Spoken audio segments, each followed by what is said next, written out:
Yaphet, for those who don't know you, tell us a little bit about yourself. The hardest question ever to answer. I Um, know, I know. Let me rephrase it. Tell us a little bit about what it is you do. okay. So I'm a second year film student at the Ohio University. Hmm.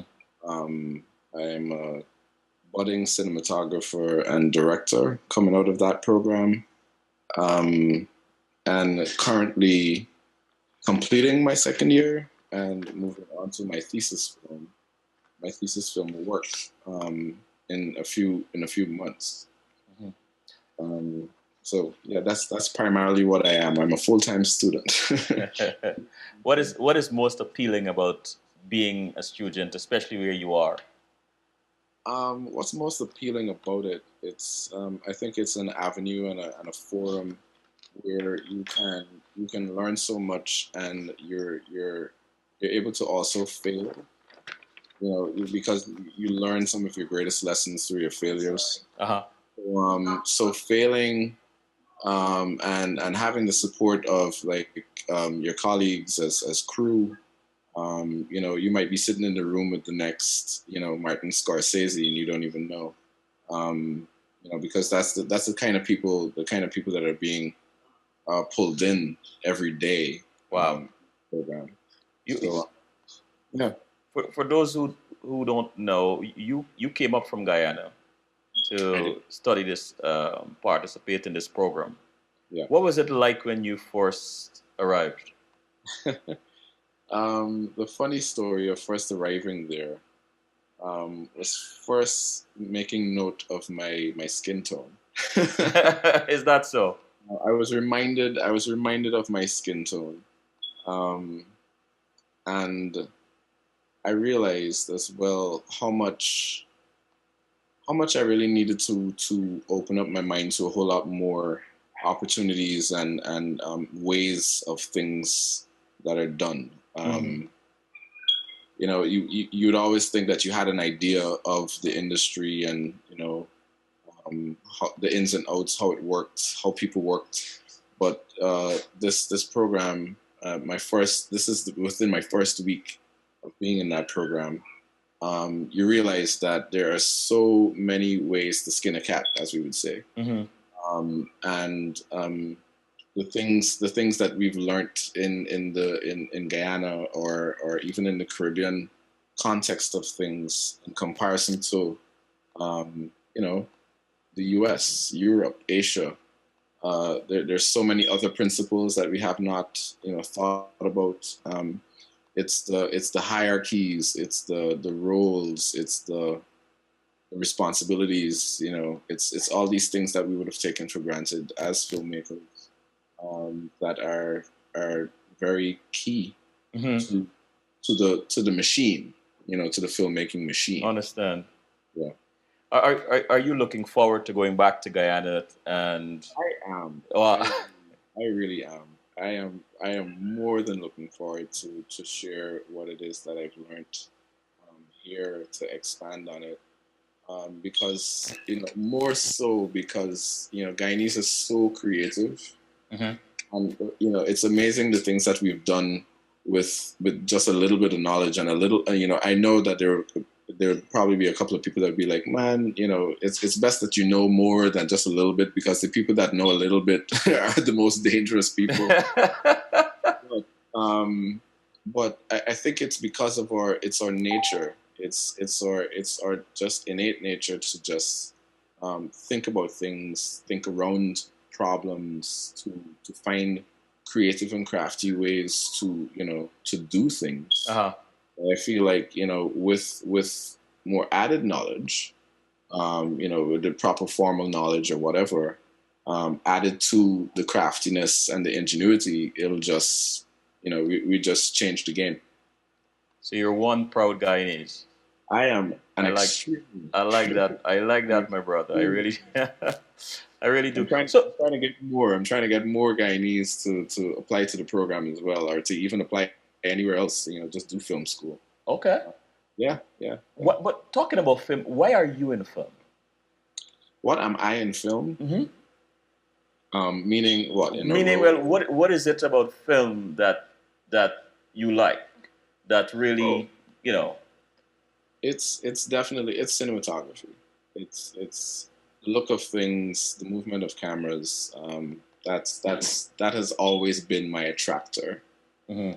to films. You're also an avid photographer. I am. What are some I things you see I've through taken those? a Ah, go ahead. I've taken a few photos here and there.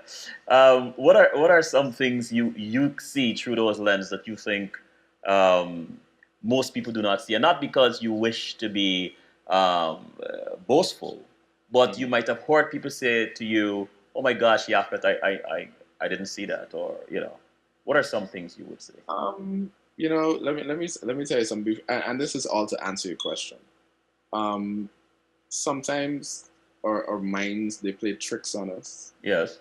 and for people that have been esteemed or deemed, photographers and cinematographers Hmm. and all these things, you pay more attention to their work because a lot of people talk about their work, you know. Uh-huh. So what I always did, it was a case of more or less comparing myself to such people. And when I started hearing people, probably looking at my stuff and it's like, wow, how did you think about that? I'm like, all right.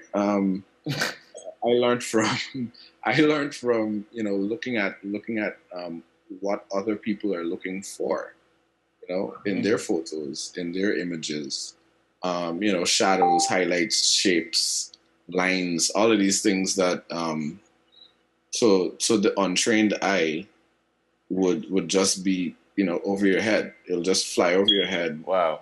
But you would often wonder, why does this photo look the way that that it looks? Mhm. Why does this image appeal to me? It's because there are other things that you're appreciating, but you don't even know that you're appreciating, because that photographer, that cinematographer would have taken that time to apply the principles of lines, shapes, colors, shadows, highlights. It's just a whole barrage of things. But taking photography, and here is the trained eye, Yeah. the knowledgeable eye, looking for certain things in an image or a background, and you take that shot. But Yeah. tell us about those moments after you've taken a shot, or um, weeks or whatever time after you've taken a shot, Yeah. and you discovered something, the serendipity of photo taking. Give us an Okay. example of that. Um, I Does that mean, happen often?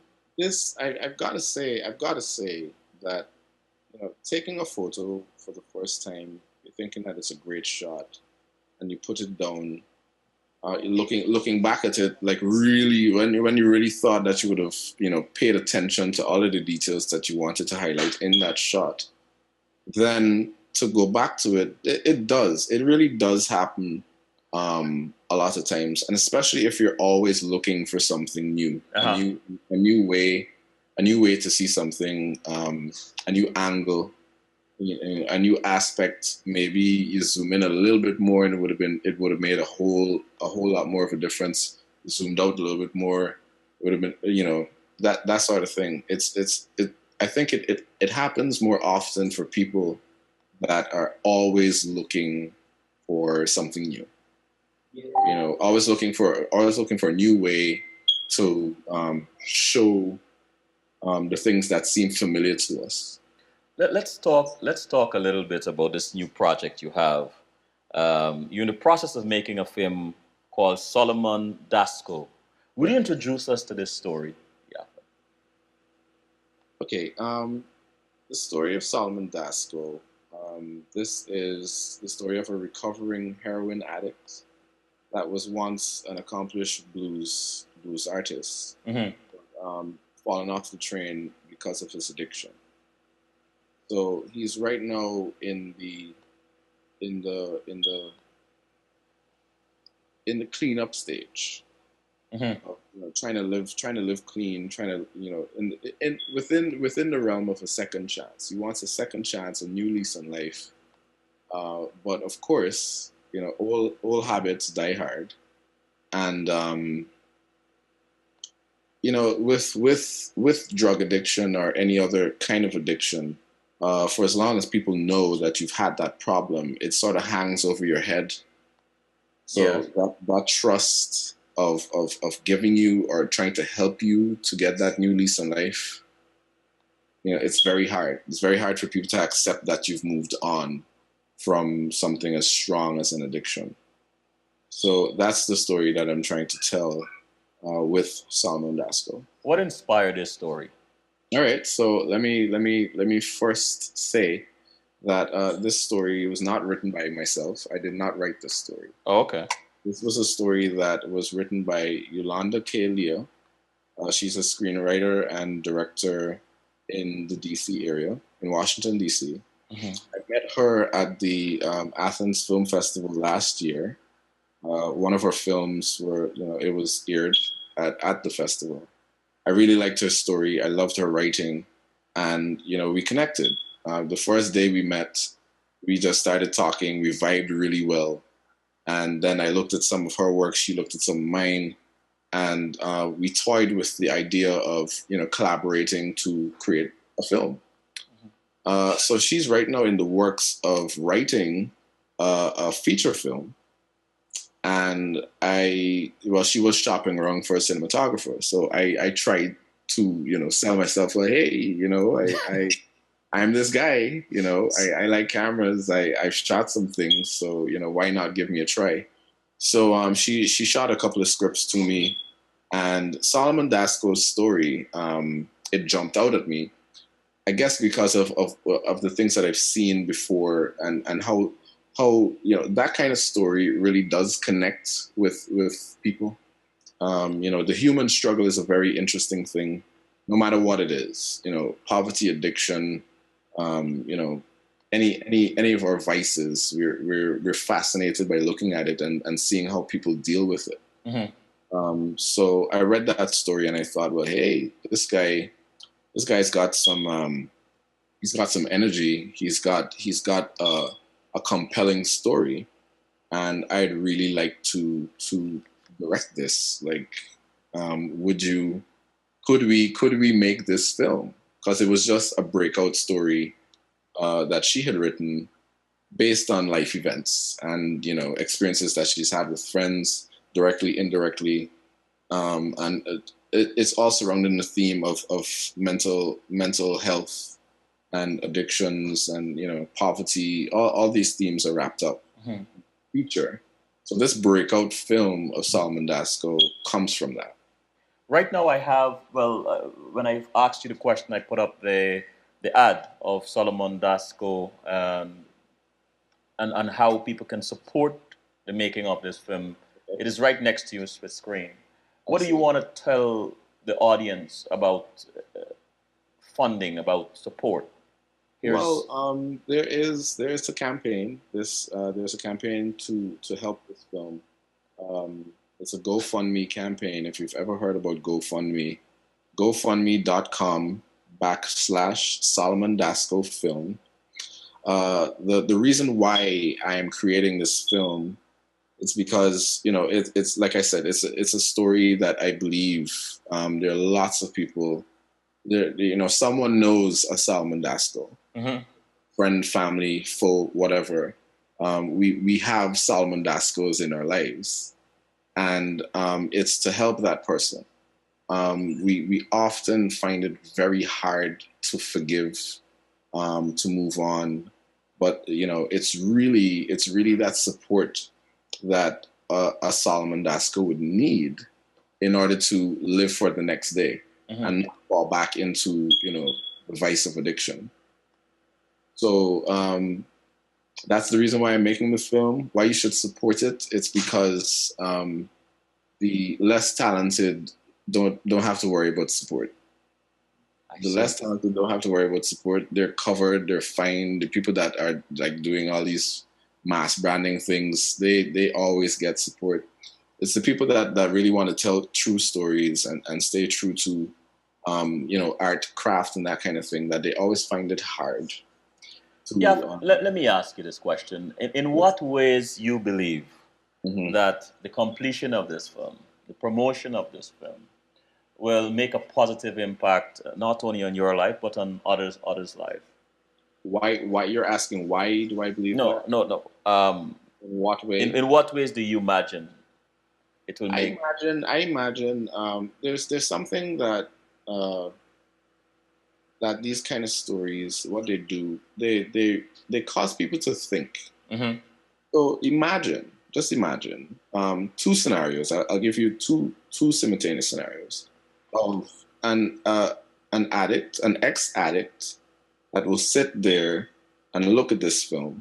You know, someone that has been through that struggle, that's probably thinking, man, you know, I've gone through it all. I barely made it, probably feeling down. And to see a character like this succeed in fighting the addiction, you know, getting past all this, or the second scenario of someone that is currently, you know, a family friend or a family member that is having to deal with someone like a Solomon Daskal, Mm-hmm. you know, and sees this story and realizes that, hey, you know, that person might have hurt me, but I can help them. There's no way that that person can help themselves anymore. You know, that they've done as much as they could have, you know, just fighting the addiction. But it's now left for that person to be reintegrated. How do they get a job? You know, how do they provide for themselves? What are the things that they can do to stay away from falling back into the vice of an addiction? Mm-hmm. You know, so it's finding a way in our hearts to forgive and to help. You know, again, being very cautious. You need to be wise when you're making these sorts of decisions because you know, the Solomon Daskals in our lives are very smart. They're very crafty. They find very subtle ways to sort of just you know, feed that need or scratch that itch that they probably have. But it's just finding a way, and I imagine that this story would cause people to think and look at it from a different perspective. Where this guy, like I said, he was a blues artist, a golden voice, you know, a beautiful guitar player. He has a talent. You know, he has a talent that he wants to gain from, or to live off of. Mm-hmm. But no one is giving him a chance because of, you know, the vice and the fact that he had an addiction. So it's that kind of thing. But this is not only an addiction problem. I mean, it an addiction scenario. It's any problem someone has, the past always seem to anchor them. Yeah, Right. yeah. Because people will not let go. Right. It's human nature, but we just have to find some way. But Yaphet, I want how we mentioned the GoFundMe and so on and so forth. Tell us, how can people really support you? Where do they have to go? What website? Go ahead. Okay, so like I said, the GoFundMe.com /Solomon Daskal film. That's where you go online. So that's www.gofundme.com /Solomon Daskal. And there is, and I probably need to pull up the account number for my Guyanese folk that would like to support, but probably don't have the means to do it internationally. Mm-hmm. 1 second while I get that image. Take your time, bro. All right. To go to any Republic bank and to ask for this account number, if you have your pens and your paper, it's 1148097. I repeat, 1148097. And you make that checkout or send a deposit to my good father's name, Raphael Jackman, and you put it in that account, and that would be sent to me so that you can help me create this film, which is a part of my requisite, my prerequisite, well, not prerequisite, it's a requisite for my second year. It's the only way I can move on from my second year to my third year. Wow. So need to get this film done. You're not playing, huh? Not playing at all. Not playing at all. Have you ever thought of? Do you write, Yaphet? I do. You I do. do write. Yeah. So is there a particular story that your personal story? Let me rephrase that. A story that you have written Uh-huh. that you are craving to tell through the lens of the movie, Gavin. Okay. So that story that has been haunting me for some time. Uh-huh. It is a very personal Oh, story. okay. And that story would have been fighting for your dreams. It's really fighting for your dreams, but forgetting your family. Mm-hmm. It's I had the unfortunate journey of being so swallowed up by my work. I'd work day in, day out, from sunset to sunset, sunrise to sunrise, and gong to gong, and like totally neglecting my family, completely neglecting my family. And there's a particular where it really hit home. My grandmother was ill at the time. I'm not one for sickness and that kind of thing around me as well. I might look all jolly and helpful and all that, but it really eats me inside. Mm-hmm. So to see my grandmother sick, and with each day just started dwindling, I delved, like I just drowned myself in work, just to fight that. Mm-hmm. And there would be some evenings that I would probably get in early enough while she's still up, before I head right back out again. And she'd ask me, man, what happened? We don't talk anymore. You don't even come and see me. What really going on? What happening? So I think it's that story along the line. But God rest her soul, she died. She died the night, a few days before I had a major job interview. What? But yeah, she died at probably like, yeah, died and was buried a couple of days afterwards. And I left that same week for a job interview in St. Vincent. Sorry to hear that. Yeah. So that's that story. I had written the concept for that story some years ago. There's just actually I had actually written an outline for that film when Guyana was being created. Mm. And I never got the opportunity to like really flesh it out. But I am coming to that day where I'll write it. I have written a script. I've written a script, but I'm working on that script. Mm-hmm. What do you think you are bringing personally to this project, Solomon Daskal? Solomon Daskal. I think I'm Daskal. Sorry. Yeah. What I'm bringing my eye to it. And what do I mean by that? The things that there's certain things that we as Caribbean people, also as Guyanese, we get very animated when we tell stories. If you remember us telling a joke or any event, we're just recollecting on any event that would have happened during our day or anything like that. We get into the sound effects, we get into the antics. That's so. What I'm bringing to this film, I'm bringing a very sharp eye to the little nuances that we miss sometimes as humans. Especially on screen, that makes a conversation or an interaction realer. Mm-hmm. It's a whole lot more acceptable. You feel it feels more genuine. Mm-hmm. The interactions between, because the main characters in this film, I think this is the largest film that I'm probably handling as a director. I've got like seven characters in this film. Three of them are three main characters. Mm-hmm. So it's the interactions between these three that it cannot, it must not, because of the theme that we're dealing with, feel flaky. You know what I mean? You must know, you must feel each of these characters as they say or explain themselves. How challenging would that be for you?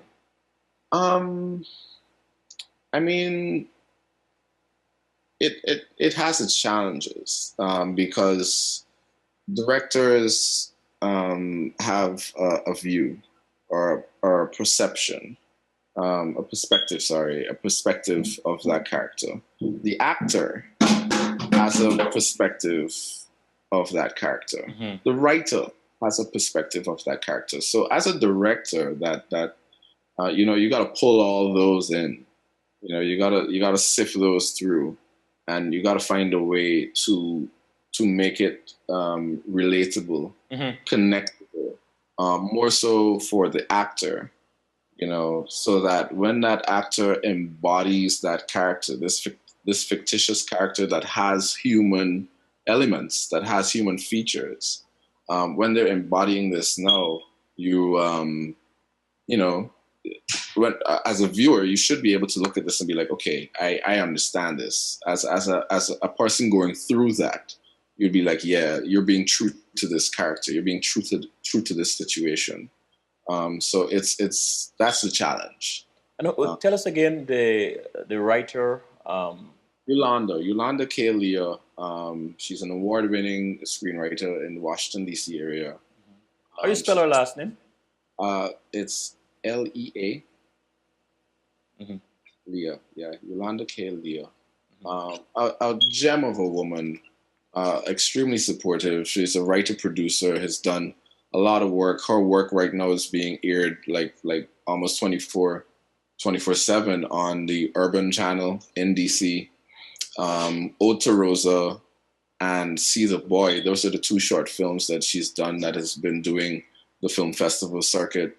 That's how I met her. I met her through Ode to Rosa, a story about the Rosa Parks. It's sort of like a comedy on, well, yeah, sort of like a comedy on the Rosa Parks issue of her, you know, protesting and sitting on the bus. So it's the interactions between, you know, people standing up for their rights. Of course, race and all these things come in, race and class and all that stuff comes into the story, but she deals with it in a very palatable and a very, you know, disarming way. You get the message, you know, because it's not an aggressive, you know, it's not aggressively portrayed or anything like that. You know what I mean? Where do you see film in Guyana in 10 years? Film in Guyana in 10 years is going to be a phenomenal explosion. I see well-crafted stories, well-shot stories, well produced stories, and well